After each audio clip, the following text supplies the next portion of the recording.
నేస్తాలు అందరికీ శుభ సాయంత్రం. ఏదైనా అతి అనేది అనర్థానికి దారితీస్తుందని మనందరికీ తెలిసిందే కదా.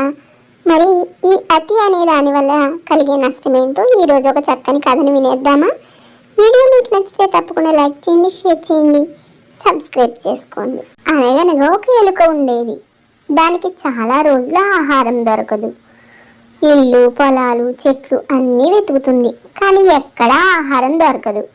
ఆకలితో ఎలుక చాలా సన్నగా అయిపోతుంది. ఒకరోజు ఆ ఎలుకకు ఒక పెద్ద బుట్ట కనిపిస్తుంది. ఆ బుట్టలో రుచికరమైన మొక్కజొన్న గింజలు నిండిపోయి ఉంటాయి. బుట్టలో ఒక చిన్న రంధ్రం కూడా ఉంటుంది. అది చాలా సన్నగా ఉంటుంది.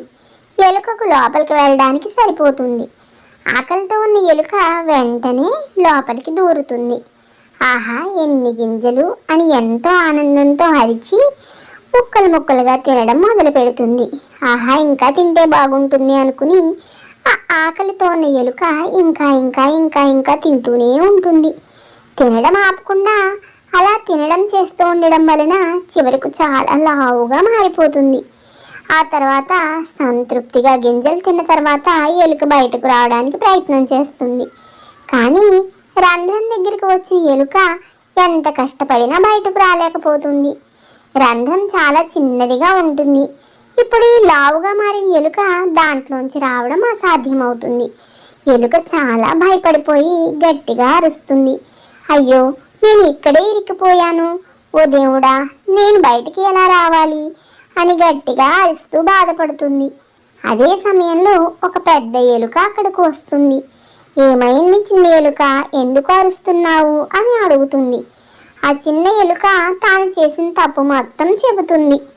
ఆ పెద్ద ఎలుక నవ్వుతూ ఇలా చెబుతుంది. అయ్యో, బయటకు రావాలంటే నువ్వు మళ్ళీ సన్నగా మారాలి.